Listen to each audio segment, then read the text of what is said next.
What were we talking about at the end, Priscilla? Can you remind me? It was so long. Conversions. Okay. Oh, you mean the composite conversions. Okay. We're going to do some more examples of those. I think the last thing I talked about, now I remember, the last thing I was talking about were percentages. Was it the percentage or was it the acre feet thing? Or was it the cube and the square stuff?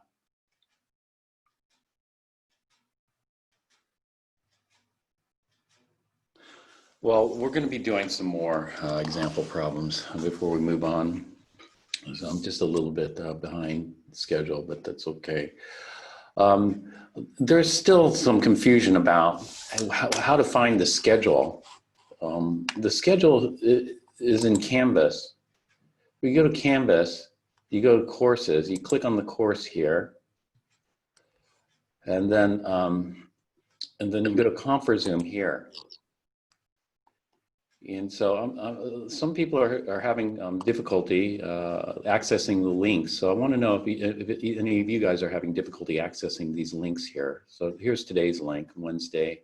Here's tomorrow's link, and the next week's link here. That's going to be in the schedule event calendar under ConferZoom. If you've already missed some days, the recordings are here, fortunately. There's some gaps in the recordings because I forgot to record, I think, some stuff yesterday. There's a lot of stuff here. There's transcripts and other stuff. You're looking for this MP4 here, this one. This is the video of the lecture, and this one here. So there are two videos here. I also posted these on YouTube. The link is on Piazza for those who don't have access. I think there's some people who don't have access. I don't know if you have to be registered in the class to see this or not. You probably do, so that's why I put it on Piazza as well. So this is Piazza. I put the link here for the Zoom on Piazza here, and you just click the link here. And here are the YouTubes for the people who can't access on Canvas. I put it here on Piazza. So just keep that in mind, and if you know somebody who's having trouble, getting in. I know there are people who are emailing me unable to get into the class and unable to join Piazza for some reason. Let me know if you've had any difficulty with that and give me some suggestions about what they can do to get in. But we're going to continue on here. So the homework that I want you to do is I want you to go back through your notes, make sure you fill in all the blanks like I said, and then make sure you understand everything. And it's best to understand everything before the next lecture day. And if you don't understand everything, make sure you get it cleared up, by the next lecture day. Don't get it cleared up, the night before the final, because that normally doesn't clear things up. That normally makes things more confusing. And so you want to make a little note, like I didn't really understand this. And so make little notes like that to yourself. And then before the exam, make sure you do understand it. We're going to do some more examples for sure.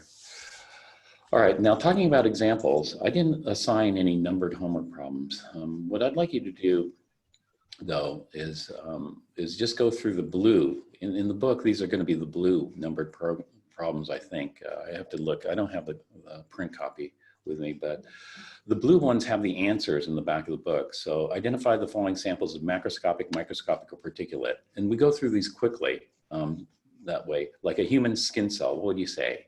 Macro, micro, or particulate? Micro. Micro is correct, so we could see that. Sugar molecule. I'd go through these quickly, and a sugar should be particulate. A single molecule you can't see with a microscope. Well, I guess you could, but it's an electron microscope, and so it's not an optical microscope. So when they're saying microscopic, they're talking about an optical microscope, not an electron microscope.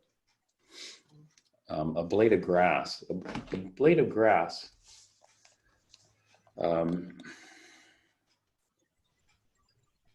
Just one second. Sorry, I need to, somebody's having trouble.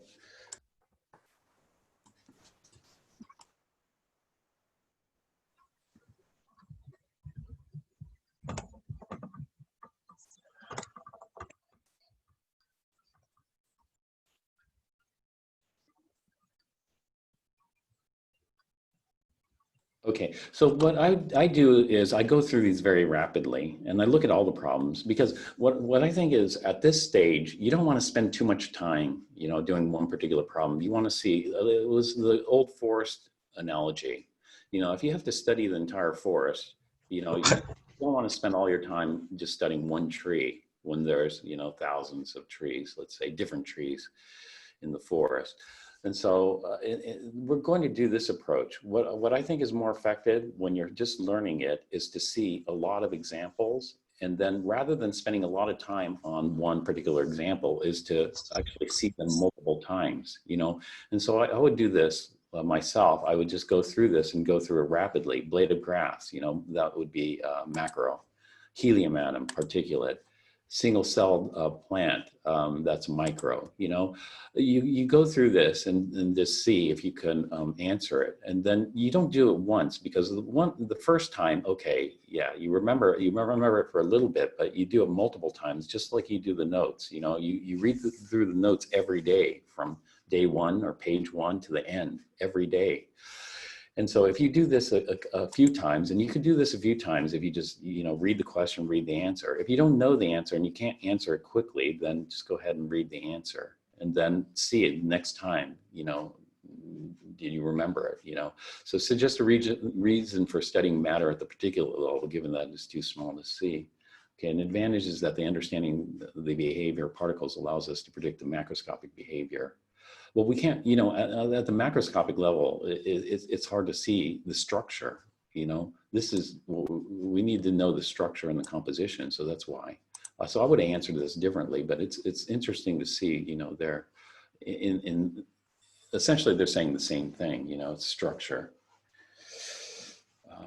But I would do this and just go through. So let's go through some of these. Using spheres to represent an individual atom, sketch the particulate illustrations of a substance as it receded from a solid to a liquid to a gas.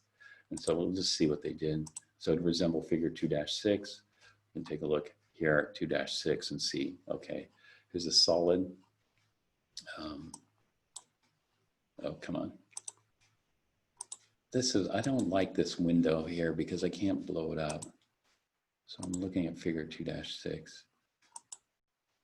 Well, there are other figures in this homework that show better. So we saw that, you know, and we were doing this already with this. So I'm just doing the blue one. The word pour is commonly used in reference to liquids, but not to solids or gases. Can you pour solid or gas? Okay, why or why not? So you think about it. Can you pour solid? It depends. Like salt, yeah, you can pour because the crystals are small, but you can't pour big crystal, you know. Chunks of solids can be poured, like sugar crystals and salt crystals, but, you know, solids don't have what type of motion? They don't have translational motion. You need translational motion to pour things. And so, which of the three states of matter is most easily compressed? Gas. You know, I just go through. Can you answer these quickly? If not, just see what it is. Hardness of a diamond, physical or chemical? Physical. You know, combustibility of gasoline, chemical. Corrosive character of an acid. You know, if I said I don't know, I'd just read the answer, chemical. And then log that in, you know.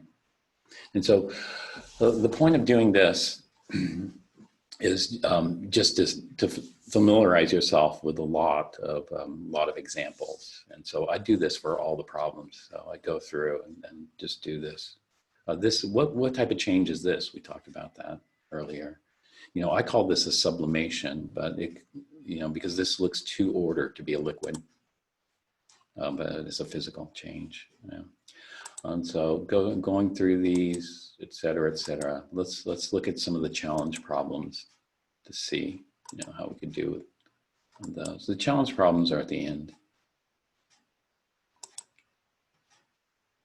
So eventually we'll get to the end of this. And these are the more challenging problems.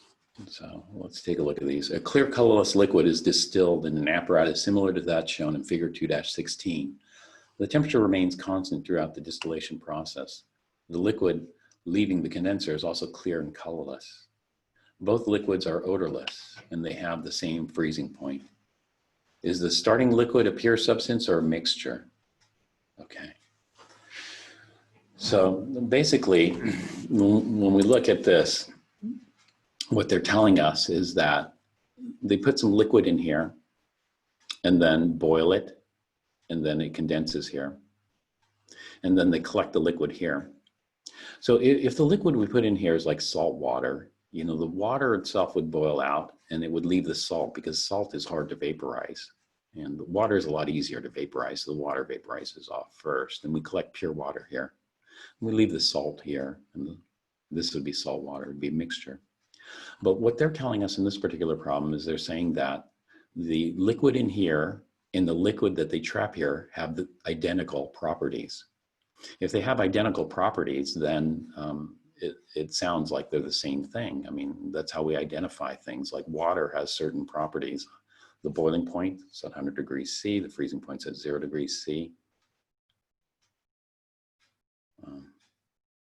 So it would be a pure substance. It's got to be a pure substance because we aren't separating it, you know, physical separations. It's hard to tell, you know, when you're given some clear, colorless liquid, it's hard to tell, is that pure? You know, it looks like, you know, or is that a mixture? It's like this, like, well, this is hand sanitizer, but you probably know that's a mixture. And so that's good. That's good. Now, if the properties are different, then yeah, obviously this is a mixture, and what we're collecting here is pure. You know, the distillations used, like for example, crude oil. Crude oil is distilled in refinery. So you take crude oil is a whole bunch of different, what we call hydrocarbons mixed in there, and they boil them off and condense them to get pure liquid hydrocarbons over here. Okay, let's move on. All right, let's see. Is anybody else having trouble with the feed? Is the screen freezing? And it could be due to internet connection.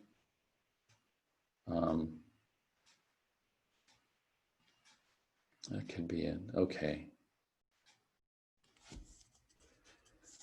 Sometimes my internet connection is not so good, so I was having trouble with my my Zoom connection, but here and so far it's been pretty good.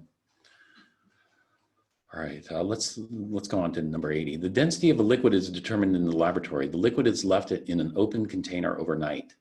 The next morning, the density is measured again and found to be greater than it was the day before. Is the liquid a pure substance or a mixture? What do you think? And so if you have some liquid here and it evaporates, yeah, it's got to be a mixture. That's correct, because you know, if the density is changing, then it's probably just salt water and you're just evaporating off the water. As you evaporate off the water, it's going to get saltier, obviously, so it's got to be a mixture. So we can see their answer. The substance is mixture. You know, in a pure substance, the density doesn't change. So with water, you know, if it's water, it's not going to change. There's always an increase in potential energy. Okay, we talk about potential energy, and you know, when you're going through your notes, there are two ways of doing the notes. One way is you just do it by the book's definition, or you do it by the way I described it. You know, my definition of potential energy. You know, I call it chemical potential energy.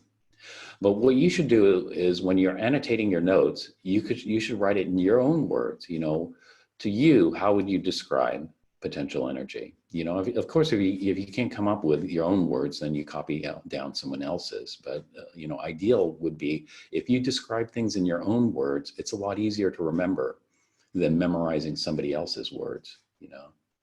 So you know, like if you memorize somebody else's poem, you know, word for word, sometimes it's hard because you don't necessarily talk that way, you know. But if you can describe it in your own words, that's the best. Well, so potential energy we talked about, you know, it's the potential in terms of stability. You know, how reactive is it? You know, is it stable or unstable? That's how I just. Chemically unstable or stable.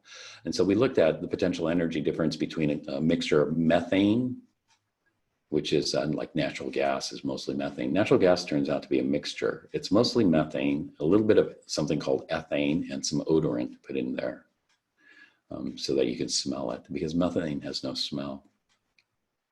But it's like 99% methane.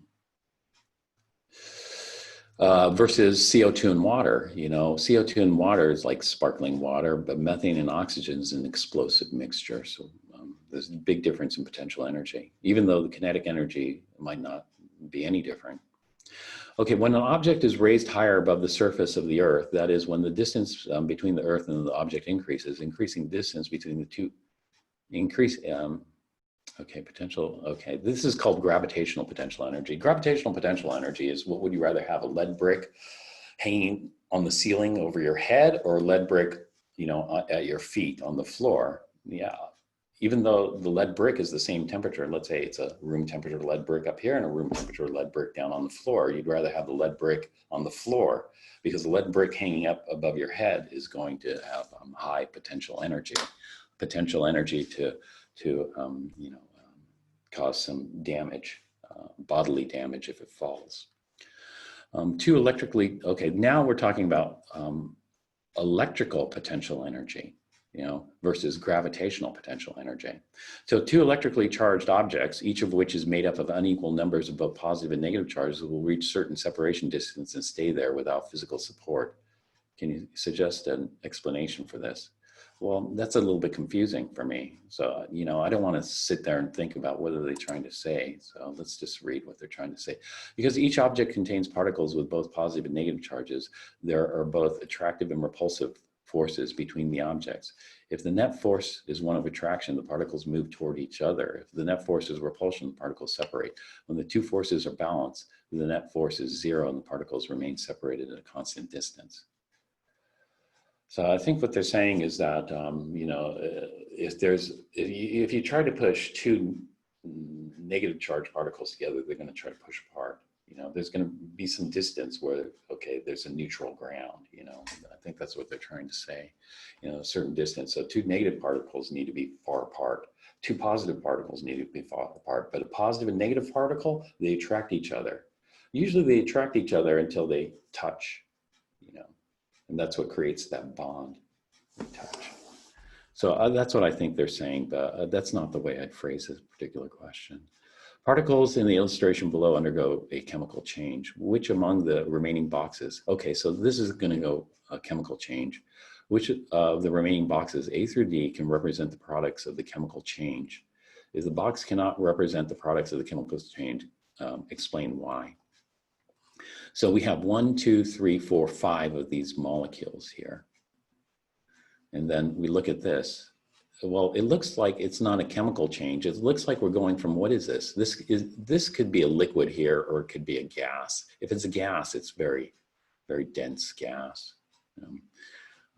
If it's a liquid, they should be closer together, but maybe this is the distance they're talking about here. You know, when we're talking about, you know, the water molecules being stuck together and sticky, you know, they're touching in the sense that they're close enough that they maintain this distance here. So maybe this is a good lead-up question here. And so this could be a liquid. This is just the nice distance to stay apart, where they don't get too far apart where they break apart, but they stay close enough together that they stick together as a group here. So we'll call this a liquid. So we're going from a liquid here to what's this? Well, it looks like the exact same molecules to a solid. So this is a physical change. So a liquid to solid would be called freezing, but a gas to a solid would be called deposition. Deposition is the opposite of sublimation. Here, this for sure looks like a chemical change, you know, here. But one thing about chemical changes is that the atoms just get rearranged. And so atoms are neither created nor destroyed. But there seems to be an issue with this, because if you look at these green ones, I have this, and this, 3 of those. But over here, I look at the green ones, I got this, I've got 5 of them. Do you see that? 5 of those diatomic kind of links here. Although this is different because this is just alone here. And so this is a chemical change, yes, but it's not balanced. We've disappeared. Some atoms have disappeared. So the number of particles is not conserved.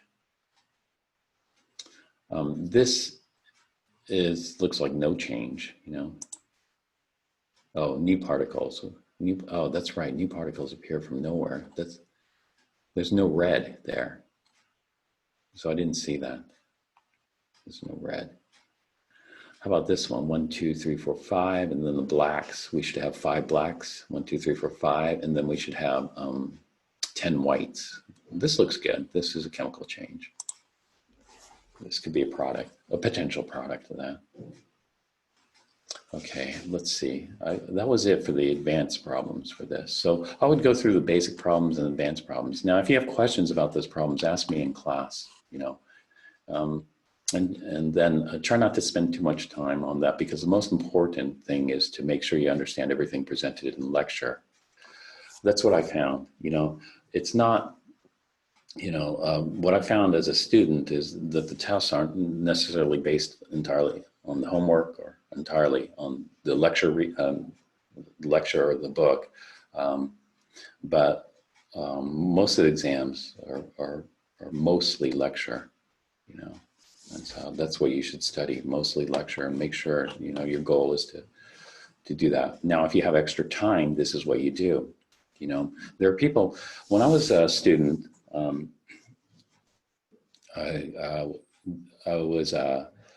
was asking, this was my first quarter at UCLA, and I was taking this class. It was a pretty tough class called physical chemistry. And like I said before, when I transferred there, you know, my study habits weren't refined. I mean, my study habits weren't enough, basically. So I was talking to the guy that sat next to me. He got the high score on the test. So I was talking to him about what he did to study. And what he told me was he did every single problem in the book.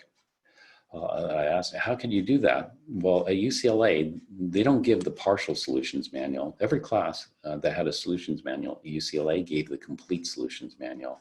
They didn't care if you had the answer to every single problem in the chapter, because the exams they try to make harder, you know, than the homework. And so that was my experience. So then after that, I started looking at I didn't necessarily do every problem because there's not enough time to do every problem, but I started looking at every problem. Okay. You should do that. Some of the problems become repetitive, so you just skip them. Oh, that problem's easy, skip it, skip it, skip it, and then you can go through. Initially, you might not be able to skip any. And so it's the same thing with chapter 3. We finished chapter 3. Okay, then the first priority is make sure your notes are complete and you understand them. Then if you have additional time and you really want to do, well, it depends on your goals, but if you really, really want to understand the material very well, then you would do all the problems. You do all the blue problems because those won't take you too much time, you know. And some of these should be quick, like write the numbers in scientific notation. So this would be 3.22 times 10 to the minus 4. You know, you want to do it quick. This would be 6.03 times 10 to the 369 times 10 to the positive 9. You know, we do that. You know, we can go through these. Skip this, then do this one. Write these in decimal form. So write those. If these are easy, then skip them all. Complete the following operations. If this is just math review, you know, can you punch these into your calculator and get the correct answer? You want to make sure, because surprisingly, a lot of people are off by order of magnitude. They're off by a factor of 10 or more because they just key these in wrong.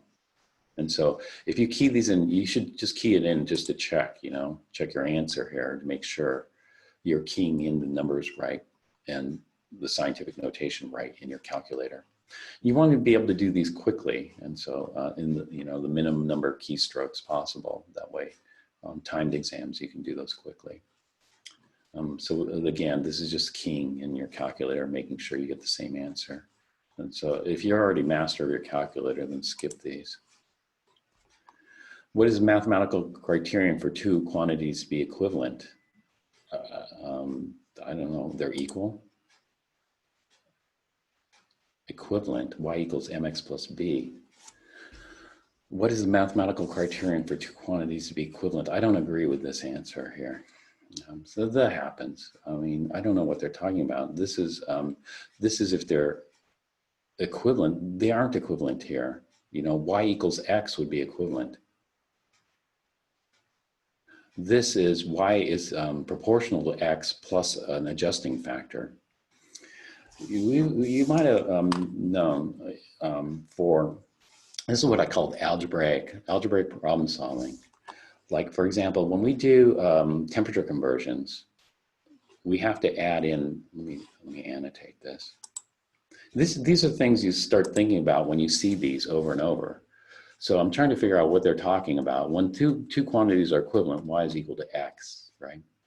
When two quantities are proportional to each other, y is equal to mx. When two quantities are proportional to each other, but they have to be offset, then y is equal to mx plus b. And so this one is, this one we do, like for example, Fahrenheit to Celsius. Fahrenheit is proportional to Celsius, but there's an offsetting factor. And so we know Fahrenheit is a 1.8 Celsius. So each Fahrenheit degree is 1.8 Celsius degrees. Well, actually, I have that backwards. Let me just do that. 9/5. Well, anyway, Fahrenheit is smaller. So this is the proportionality for this. And so we could see it. So we could use this. This is the conversion factor when we look at temperature changes. So this is it. But when we look at the temperature itself, the ambient temperature, it has to be corrected because the zeros are offset by 32 degrees. So this is the correction here to correct. So this is the relationship between Fahrenheit and Celsius, plus we have to add this correction because the temperature scales are offset, the zeros are offset by 32 degrees. And then the size of the degree is different. And so this is why. Kelvin, though, Kelvin is the same equation. You know, Kelvin is going to be degrees C plus 273. Now the size of the Kelvin and the size of the Celsius is the same. So this is just m, the slope is just 1 over 1. You know, this slope is 9/5. 9/5 is 1.8. And so the Kelvin and the Celsius are the same, but their zeros are offset by 273. And so we have to add that offset in order to calculate the ambient. So if we're looking at a delta T, we just look at the relationship between these. If we're looking at T, then we have to make sure we offset things by adding the intercept here. And so if we're looking at a delta T, well, the magnitude or the size of a Kelvin degree, well, Kelvin, we don't say degrees, but the size of a Kelvin, 1 Kelvin change is the same as a 1 degree Celsius change here. Like that, okay. But the zeros are offset. So when we're looking at the ambient temperature, you know, what is the temperature, then we have to offset it here, okay. So we talked about that. So I don't know where they're getting this. You got to be careful about that because not in the solutions guide, there are some mistakes. And even in Chem 1B, there are a number of mistakes in the solutions guide. And so the book is not always correct. I disagree with this one myself, but that's okay. If something doesn't make sense, you can always ask me in class as well. But let's continue on here. I would go on here. Write equivalencies for this. So here, 3 feet is equal to 1 yard. So I would write it like this because this is this exact or is this just a 1 sig fig? Tell me, is this exact or to 1 sig fig?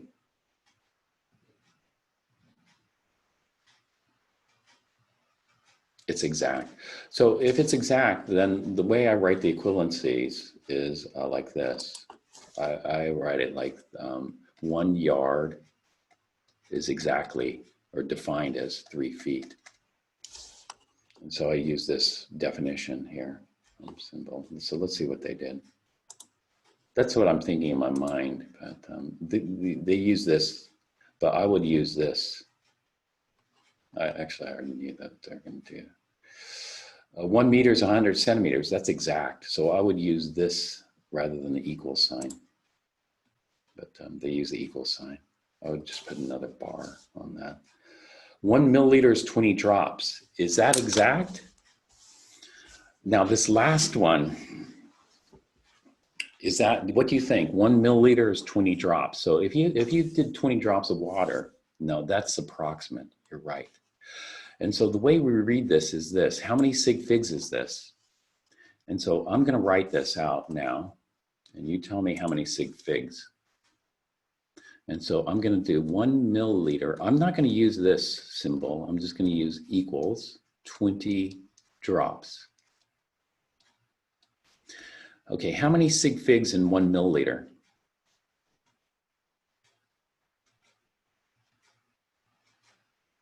Okay, it's actually Kazar is correct. It's confusing. Diana, that's correct.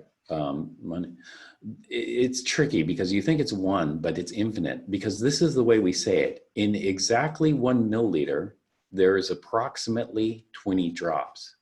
And so this would be, you know, 2 sig figs, maybe one or 2 sig figs, 1 or 2 sig figs. Depends on how you call 20. And so if it's 1 sig fig, then it ranges from anywhere from 15 to 24 drops.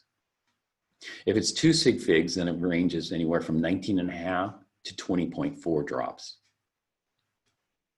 So it's between 1 and 2 sig figs, this. But, you know, this is this is a rule of thumb that we use in lab.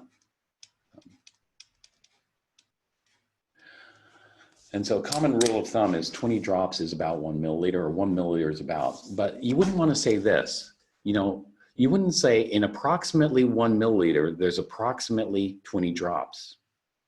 We never do that for these. We always keep one exact. So here, in exactly 1 yard, there's exactly 3 feet.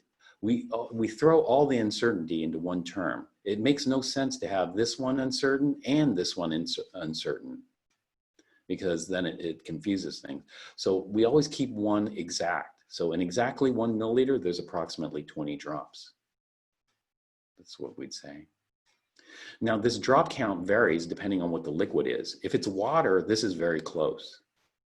But if it's ammonia is what we call surfactant, and surfactants weaken something called surface tension in water. It makes the drops a little smaller. So it depends on if you have soap in the water, you know, then the drops are smaller. Or if you have sugar water, then the drops can be bigger, you know, that kind of thing. And so the drop size changes depending on how strong the surface is, or how easy it is to break the surface of the droplet, that kind of thing. We'll talk about surface tension much later. You don't have to worry. There's some variation in this drop size depending on what you're dropping, what type of solution you're dropping. This is pure water, but this is pretty good for pure water. It's not too far off. And for approximation, it's quite good. So we use that. So here we'd say in exactly 1 milliliter, there are approximately 20 drops to 1 or 2 sig figs. Okay, and then just continue on here. We'll look here. Write the equivalency in both conversion factors for each relation. 10 dimes is $1. Well, we know that's exact. 10 dimes is equal to $1. I'd write triple here to show it's exact. And then this one we use to convert dollars into dimes. This is a conversion factor or fraction that we use. And this one converts dimes into dollars, you know, if we're looking at the numerator here.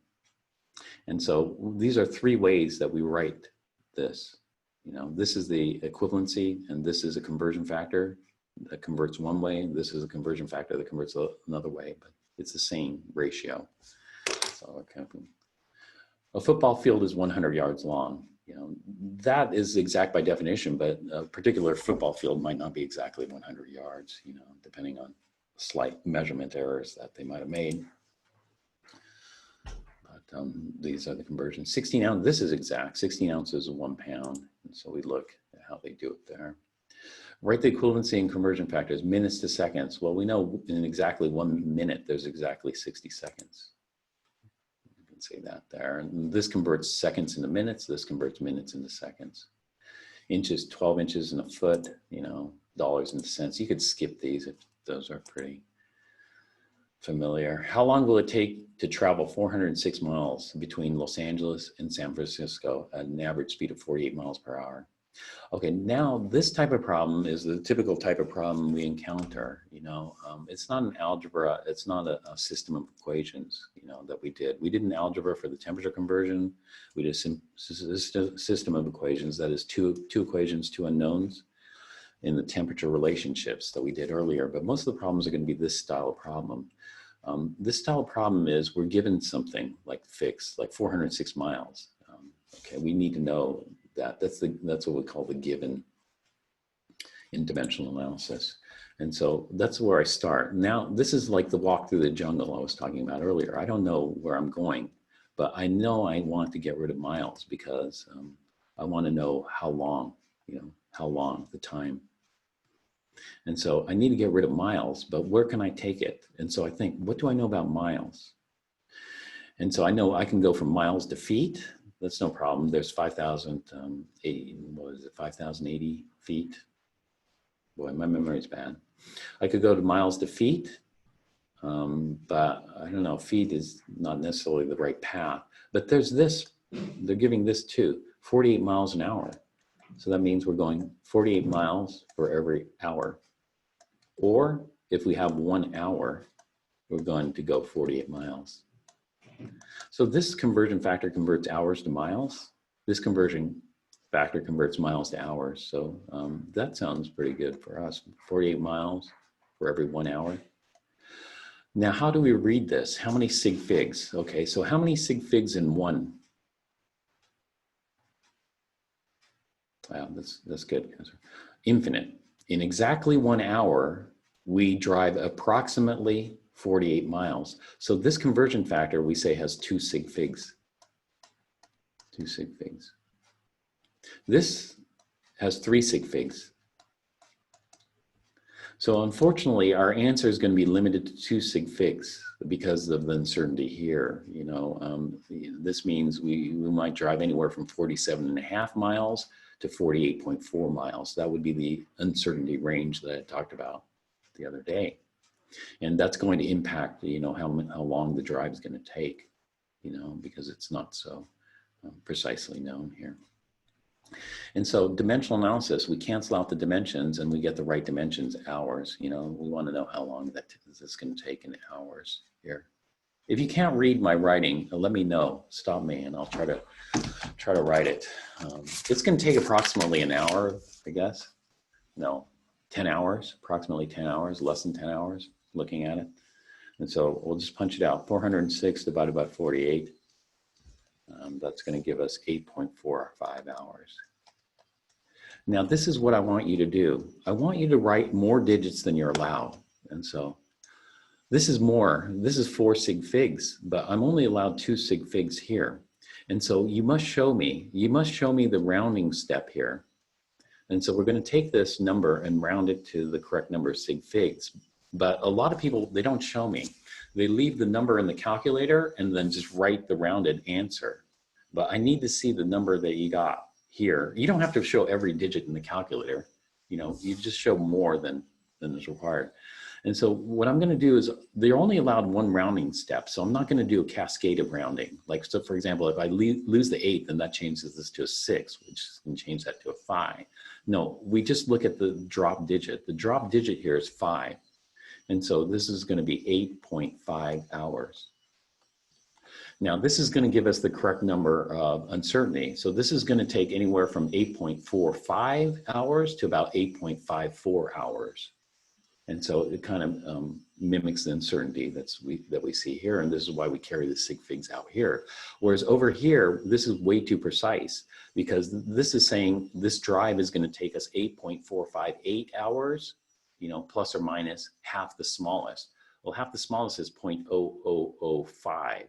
And so that means it's going to take anywhere from 8.4575 to 8.4584 hours. Well, that's way too precise, and so that doesn't accurately represent the uncertainty that we see here. And so this is a much better representation of the uncertainty that we see in the numbers here. And so this is why we worry about sig figs, and this is why we carry out the sig figs here. let's see what they did in theirs here, you know, as you're going through these. So they did dimensional analysis, miles cancel, get miles. You see, this is what I don't like here. They went ahead and rounded it here. They left it in their calculator and rounded it. I don't want that. I want you to show me at least one extra digit than you're allowed. There are two ways I usually keep track of sig figs. The reason why is sometimes we have multi-step calculations. If you have multi-step calculations, you don't want to round after each step. If we have a multi-step calculation, you're only allowed to round once at the end. Otherwise, you get something called compounded round-off error. Let's say, okay, let's say we have a situation like this. Shoot, what's going on here? Let's say we have a situation like this. Let's say on your bank account, you earn 0.4 cents per day. You earn 0.4 cents per day. So how many pennies do you earn? Well, somebody says, okay, well, it's 0.4. And so we're going to round that down. So that means you earn 0 pennies for that day. I'm going to go ahead and round that. Now we're going to times it by 365 days. And so, well, that means you're going to earn 0 pennies over the year, per year. You know, so we don't want to round every day. If we round your interest every day to 0, then you're compounding your round-off error, and by the end, you're going to be way off. Instead, what you want to do is you want to carry, let's say, we're going to have a 0.4 of a penny every day, and then times it by 365, you know. And so 0.4 times 365 is going to give you 146 pennies. And then we can round it, you know. If we need to round it to 1 sig fig, we can say you're gonna have about 100 pennies at the end of a year. Okay. And so you're only allowed one rounding. So if that's the case, let's say this were an intermediate. If this were an intermediate and I need to use this number for additional calculations, so a number of other calculations, what I do is I want to carry more digits than I'm allowed. That way I don't have to do this kind of thing. Like for example here, I don't want to round that to 0. And so I'll carry this, I'll say 8.4 sub 58, you know, maybe 1 or 2 extra digits will help minimize rounding error. And so I usually write it like this, okay? That way, if you use this for subsequent calculations, it's just going to compound rounding error. And so I carry it like this. I don't round anything when I carry extra digits. So it doesn't matter what's after the 8. It could be a 9 and I won't round this up. You know, I'm only allowed one rounding step. And so I want you to show me an intermediate answer here and then the final answer here. They didn't do that. They just showed me the final answer. I need to show how this was rounded. Okay. Is that clear? So for tests, you have to show me how you rounded it.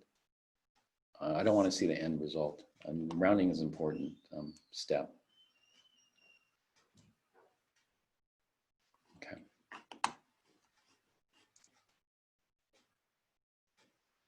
Let's move on. Clear those drawings. So I spent a little extra time talking about this. How many minutes does it take a car traveling 88 kilometers per hour to cover 4.3 kilometers? So this is the same type of deal, 4.3, but now they're asking specifically for minutes. So our goal is to reach minutes.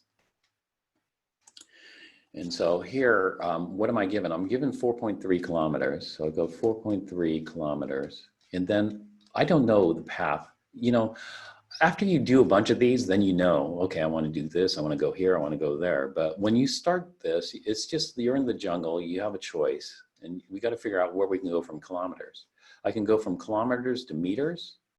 That's one. But then I look at what else is given in this problem. And I see I have 88 kilometers per hour. So if I have 88 kilometers here, then I have 1 hour of time. So this will get me from kilometers to hours. And then I need to get rid of hours. And so I can go from hours to days. You know, there are 24 hours in a day. That's one path. Or I could go from hours to minutes. Well, I want to go to minutes here. And so in 1 hour, there's 60 minutes. And so there are different paths you can take through the jungle, but you know, you don't have to have a strategy. You just do it one step at a time.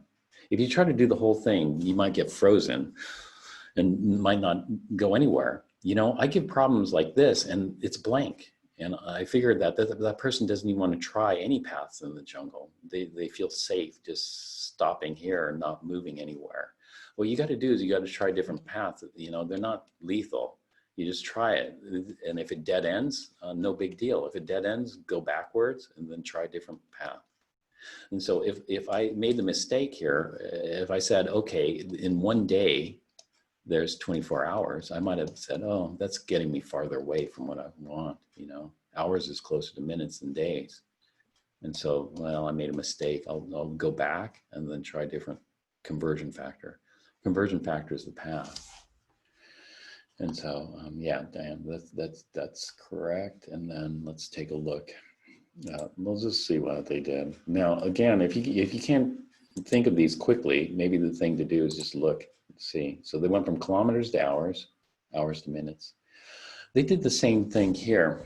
I don't like that, the fact that they didn't show me the rounding steps. So I'm going to go ahead and calculate it. 4.3 divided by 88 times 60. And then I'll get that in decimal form. And actually this, I would have written like this.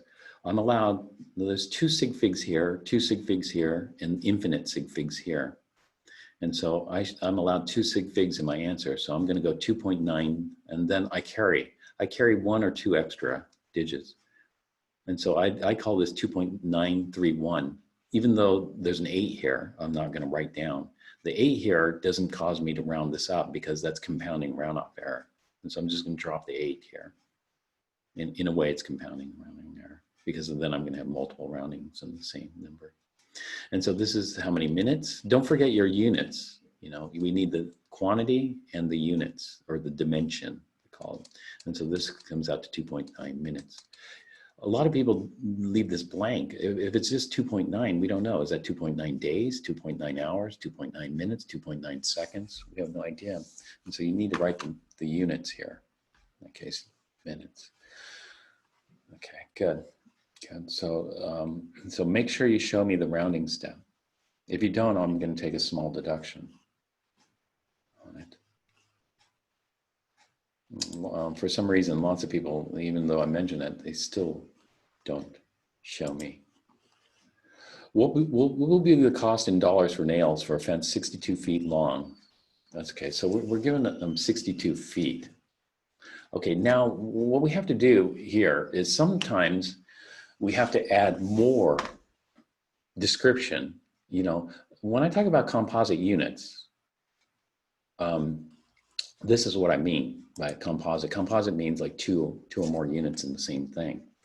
And so normally we'd say, okay, 62 feet. But this is going to be a composite unit in the sense that it's going to be feet of fence. And so I'm going to add fence in here because in a lot of harder problems, you have to do this. You can't just leave it at feet. You have to call it feet of fence. Feet of fence. And so we have feet and fence. And so we have choices here. We have 3 paths that we can take. The ideal path is to get rid of feet and fence together. An alternate path is just to get rid of feet or to get rid of fence. And so if we just cancel out the feet, then we're still left with fence. If we cancel out the fence, then we're left with feet. And so this would be an example of a composite unit. It's multiplied. So this would be like acre feet that we talked about yesterday. It would be great to get rid of both of these, but we weren't able to get rid of both of these. So we got rid of one of them. We got rid of acres first. You recall that. And so not every problem you have to do that. In this problem, yeah, for sure you had to do that. In other problems, in more advanced problems, you have to do this. You have to be very descriptive in this. Otherwise, you can't figure it out. Okay, it turns out that we could get rid of feet fence because look at, there are 9 nails per foot of fence. Okay, so that means here we can use this. There are 9 nails per 1 foot of fence. And so we don't have to go this, we don't have to go that path, we can go this path. There are 36 nails in a pound. Okay, so now feet of fence cancels, and now we have to get rid of nails. And so we look for something that relates, oh here, 36 nails. 36 nails, it'll take us to pounds, to 1 pound here. 36 nails in a pound. Okay, so that gives us pounds of nails. Actually, you see, I was a little bit in danger there. For advanced problems, I need to keep track of what pounds, are those pounds of nails or is that pounds of fence? You know, because in advanced problems, it's going to get confusing. And so to avoid that confusion, we add a little bit more description here so that we don't make any mistakes. And so this is pounds of nails. They sell for 69 cents per pound. So, okay, so 1 pound of nails, 1 pound of nails. This is only valid for nails. I cannot go like this. This is where people screw up. They use this universally. 1 pound of anything is 69 cents. And then they try to use this for anything.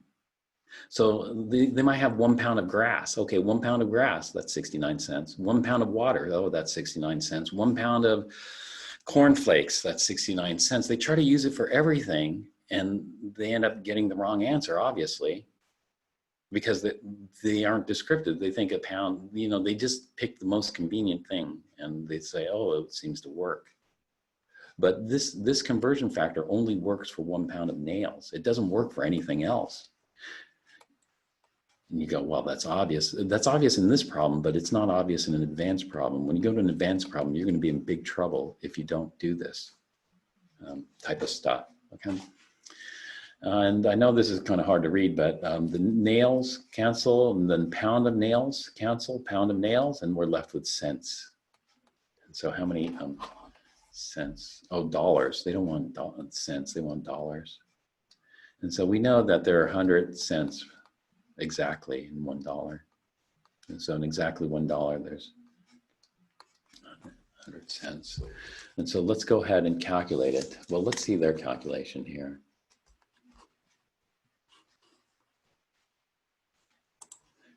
Taking a look at their calculation here. Well, actually, let's not look at their calculation right now. Let's just go ahead and do our calculation.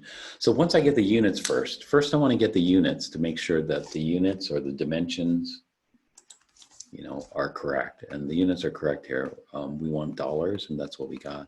So we do the dimensions first, and then we do the numbers. Doing the numbers, I just do 62 times 9 divided by 36 times 69 divided by 100 equals. And so I get 10.695, $695. $10.695. So how many sig figs am I allowed? So when you look at this, okay, 62 feet, how many sig figs is that? 62 feet of fence. That's 2 sig figs. 2 sig figs. Okay, 9 nails per foot of fence. How many sig figs is that? Okay, this could be infinite or 1. Hopefully it's infinite, because you want, you know, if it's a 1 sig fig, then they're going to put anywhere from let's say well, 8.5 to 9.5 nails. Yeah, infinite or 1. Yeah, this one will just say infinite. They better put at least 9 nails per foot, otherwise the fence might fall apart. Okay, this was 36 nails per pound of nails. And so I know it's impossible to read this, but this was 36 nails. That's this, 36 nails in a pound. How many sig figs is that? 2, that's good. In exactly 1 pound of nails, there's approximately 36 nails. And so that's 2 sig figs, infinite sig figs for the one. 69 cents per pound of nails. How many sig figs is that? In exactly 1 pound of nails, it's going to cost. Yeah, this could be 2 or infinite. We'll just call it 2. And then this is infinite here. So we're allowed 2 sig figs here. If it's 2 sig figs, we're going to call it $11.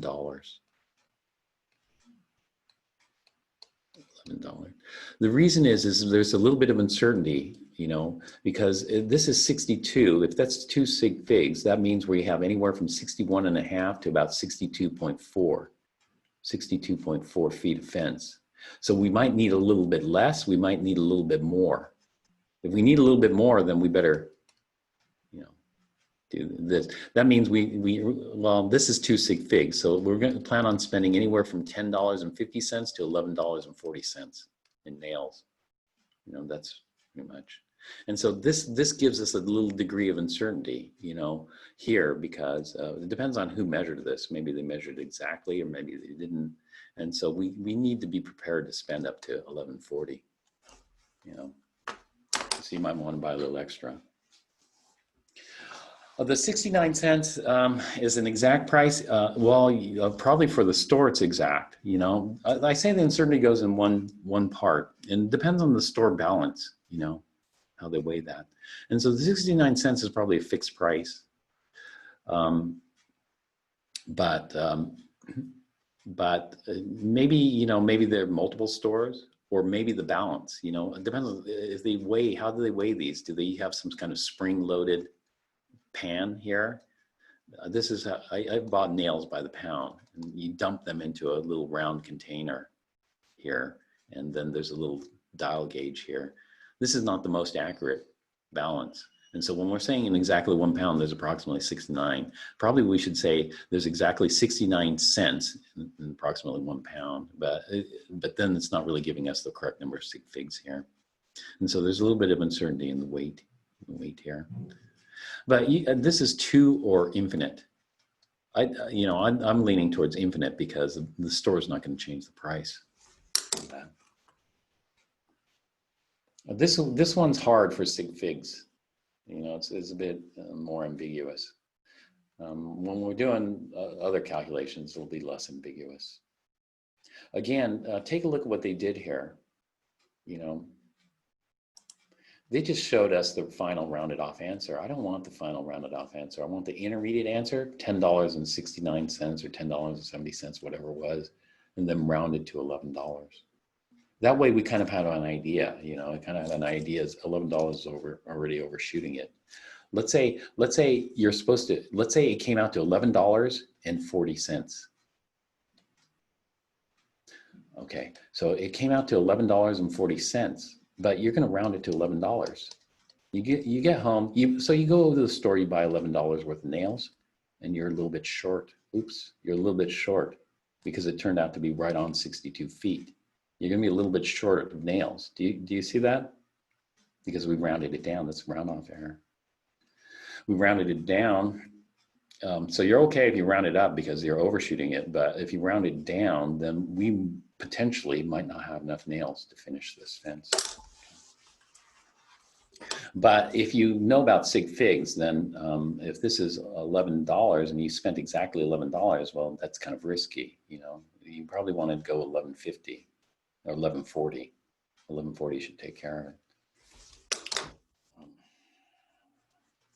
Because of the uncertainty in that number. And so we compensate for that uncertainty.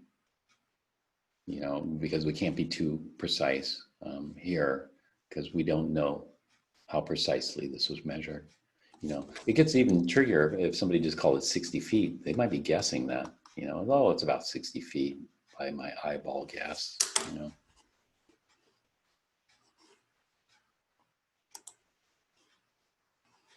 Okay, let's take a look. Some more problems here. An American tourist in Mexico was startled to see $259 on a menu as the price for a meal. However, that dollar sign refers to Mexican pesos, which on that day had an average rate of 13 pesos per American dollar. How much did the tourist pay for the meal in American funds? So again, this is just more dimensional analysis. And dimensional analysis, I don't even put it a strategy. You know, I just do it one step at a time. One step at a time. I don't know where I'm going, but here. So I would write $259 meal. This meal may or may not be necessary, you know. In this case, it's not really necessary, but I'll just leave it in there. And this is what I call a composite unit, you know. We have the dollars plus the meal and the quantity. It's not dollars plus the meal, dollars times the meal. However, the dollar sign refers to pesos. Oh, okay, so this is US dollars. And then, look, 13 pesos per dollar. So here, we need to get rid of dollars, or we need to get rid of dollars and meals. Here, we can only get rid of dollars because this works. So $1, just say $1 is 13 pesos. Here, it's not $1 of meals is 13. It's true that is, but this works for everything. Whereas this does not work for everything. This only works for nails. And so to write it generic like this for everything confuses people. Okay. This is half generic, half specific. It shouldn't be 1 pound. It should be 1 pound of nails, you know, to be more specific. But they're implying it here. Okay. This is not generic, it's specific. This is for this specific fence. So we should have written foot of fence, you know. And this is not generic. It's 62 feet of not anything. This is 62 feet of fence. And so this is why we do this. But in this case, it wasn't necessary because here we're just going to convert it. So it's 13 pesos per dollar, except this was referring to pesos. This is 259. So this is not dollars here. This is 259 pesos for the meal, let's say. And so I have this upside down. That's where the confusion came from. So we have to be very particular about labeling things so we do not get mixed up. So this is 13 pesos per US dollar. US dollar, I'll just call it USD. And so that's 259 divided by 13, which comes out to $19.92. $19.92 US dollars. And the meal didn't cancel out. And so the pesos canceled, and then we're left with US dollars, and then we carry the meal over here. And then we have that. How many sig figs are we allowed? Well, it depends. This is 3, this is 2. So it's 2 sig figs, so it's about $20. Now, if you want to show this, this is ambiguous. This is either 1 or 2. So if you want to be unambiguous, you write it like this. You write 20 with a decimal point. If there's a decimal point, then that 0 is significant. Or you write it in scientific, but writing in scientific is kind of weird. So you could call it 2.0 times 10, or you could call it 20 times 10 to the 0th.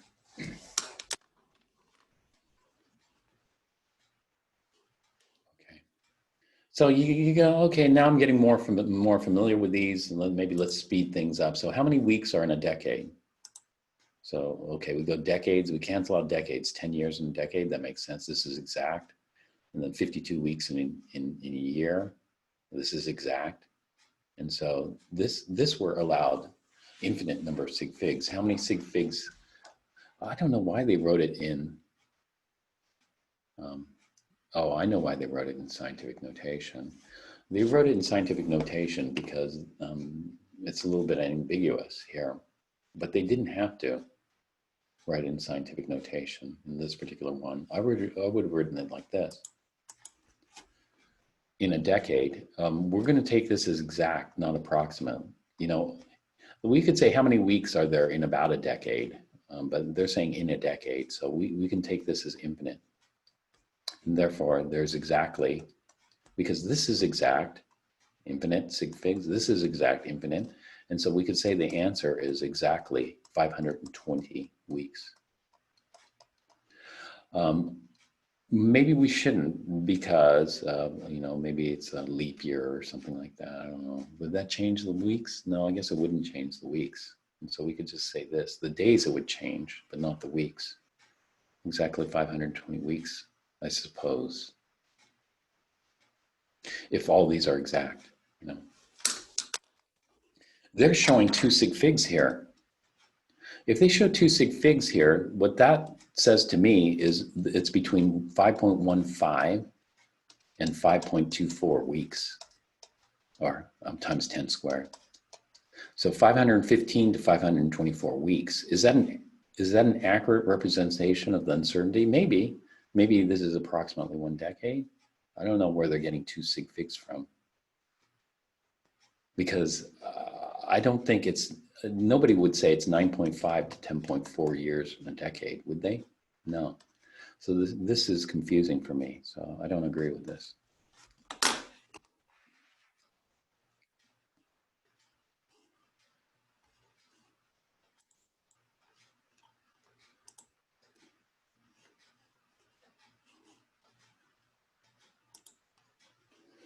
List at least 2 measurements that would be routinely made in the healthcare clinic. And you think about it for a second and you go, weight and height maybe? Oh, here, actually temperature, blood pressure, weight, height, so on. Okay. Volume, mass, solid, medication, dosage, so on. Okay, so okay, that's fine. A woman stands on a scale in an elevator in a tall building. The elevator starts going up, rises rapidly at constant speed for half a minute, and then slows to a stop. Compare the woman's weight as recorded by the scale and her mass while the elevator is standing still during the starting period. Okay. So a person stands on a scale in an elevator. The elevator's not moving, and then they're going to get their weight. The elevator starts moving at a constant rate and a slowing.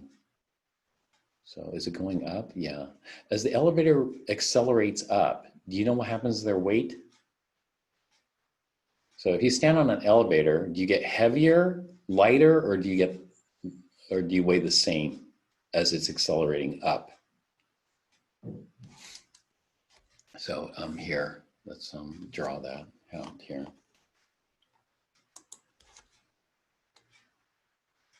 This one, we don't need any physics for. The elevator is going up. You know the elevator ride at the amusement parks where the elevator drops?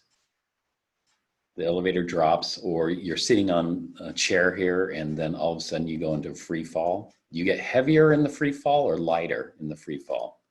I mean, if it's, yeah, you get lighter. Yeah, the elevator, the Tower of Terror. I've been on that California Adventure. And so you feel weightless as you're going down. So when you go up, you should get heavier. And so we say you're going to get heavier.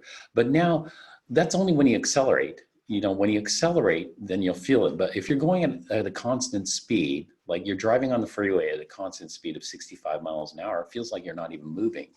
And so when you're going at a constant speed, then your weight is going to be normal. And so let's see what they say. If you don't know, just read it. Her weight is the same when the elevator is standing still as when it moves at a constant rate. So it's moving at a constant speed. You can't even tell sometimes that you're moving. You need some visual cues that you're moving. It decreases when the elevator slows. So this is like when you're flying at 700 miles an hour on an airplane, you don't even notice it, because as long as you're not accelerating or decelerating, you can walk around inside the airplane, even though you're traveling at 700 miles an hour. You aren't slammed to the back of the airplane because it's at a constant speed. It increases when the elevator accelerates. Okay, her mass, oh, they are asking about mass. That's weight. The mass never changes, you know. So if this person's 50 kilograms, they're going to be 50 kilograms regardless if they're accelerating or decelerating or doing anything because mass is not impacted by gravity. As we talked about before, but that's physics, and gravity doesn't really change. You know, when we go from the first floor to the 10th floor, gravity doesn't really change, and we aren't doing experiments on an elevator. And even if we were doing experiments on an elevator, gravity has minimal impact on chemistry. What has major impact on chemistry? It's not gravitational force of nature. What force of nature has major impact on chemistry? In fact, it is. The chemistry is all about this one force of nature. What force of nature is it? Not gravity. It is.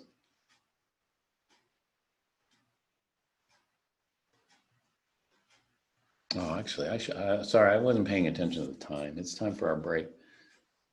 So think about that force of nature. Yeah. Crystal, you should say that with conviction. You know, by now it should be ingrained, you know, in your mind. It is electrical. You know, and so electrical. Everybody should be able to say that with conviction. You know, this is a part of reviewing your notes. You know, if it's confusing, get it cleared up. You know, if it's confusing, get it cleared up. Good, Carlos. I like that. If it's getting confusing, get it cleared up. Right? Electrical forces dictate chemistry. You know, basically. All right, so let's take a break. It's 43 now. We'll just start again at 1 and fit a little over 15 minutes. Okay. Okay. All right. So I'm going to pause the recording.